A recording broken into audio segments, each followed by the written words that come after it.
Today let's take a look at recreating this Raven transition. Now the tool I used to create this is Higgsfield AI. So if on my computer we have Higgsfield AI right here, and you can see here that I generated some different clips where the Raven transition has occurred. Yes, I know we are utilizing AI, but if you're utilizing AI in this way, where you're combining practical with almost visual effects and using AI to kind of do it in a very seamless and easy way, I think it's absolutely wonderful. These are transitions and effects that even myself, I couldn't do in like a million years. So within Higgsfield, you're gonna come over to video, you're gonna come over to create video here. You're gonna see this image right here where it says general. You're gonna press change. And then what you're going to do is you're going to go over to Kling, and then in Kling, you're gonna type in Raven. And when you type this in, you're gonna see this Raven transition appear right here. So you're gonna click this.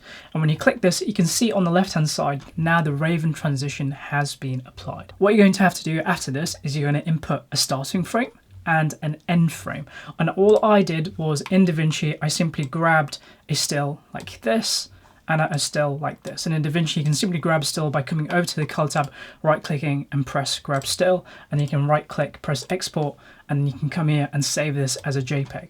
And then what you do is if you come back over to Higgsfield, I can remove these that I have here, and you're gonna see it's gonna start looking like this. Then your start frame, you're going to find the frame that we had, which was this frame, press open, and then your end frame, you're gonna do the same thing, but you're going to the final frame where you want it to end.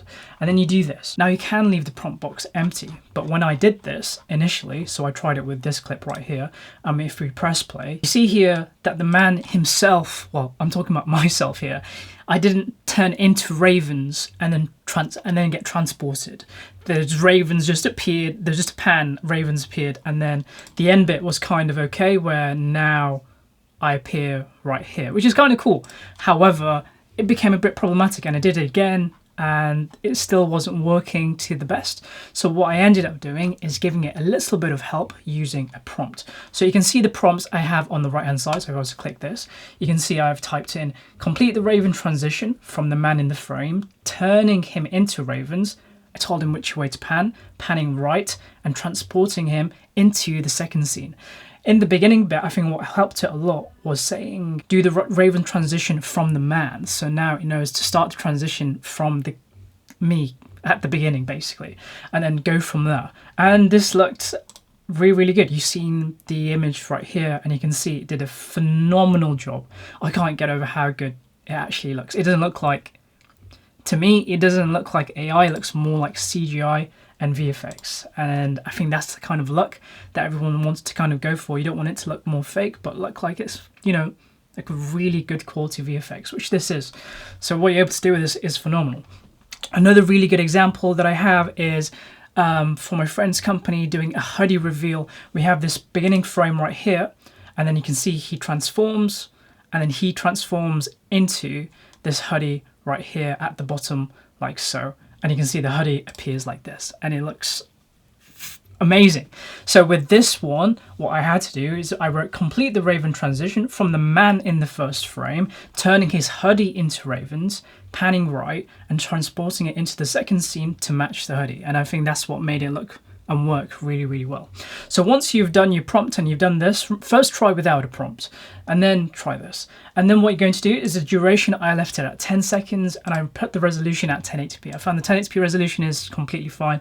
And then you press generate, and it'll generate it for you. I've already generated a ton here, and you can simply mess. And whenever something's not working, just try and be a bit more specific with the prompt and kind of go from there. So what I did here, so before I brought the frames into Higgsfield, I did color grade them first. So I recommend whatever color grade you want to do the color grade first, and then bring it into Higgsfield.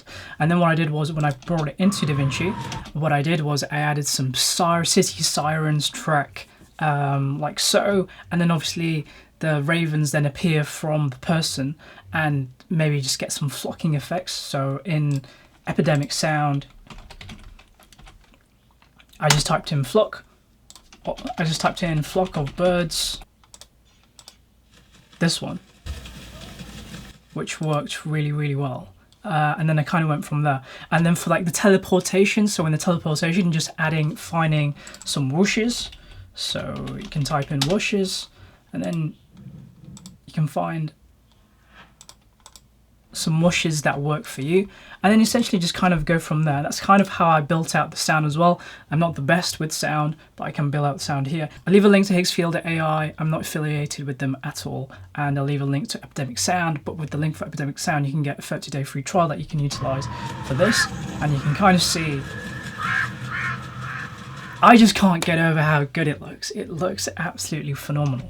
And for like people who are now creating their own short film, their own narratives, and they want a little bit of that kind of like supernatural element in this case, you can do it so well. And even if it's not supernatural, even if you're shooting by yourself and you're wanting to add camera movement now, you can do that. And it's really good. And this is like the first time I've been playing with AI with videos, but honestly, after this play around, I am genuinely impressed. So I hope you found this helpful, and I hope you do have a mess. Thank you.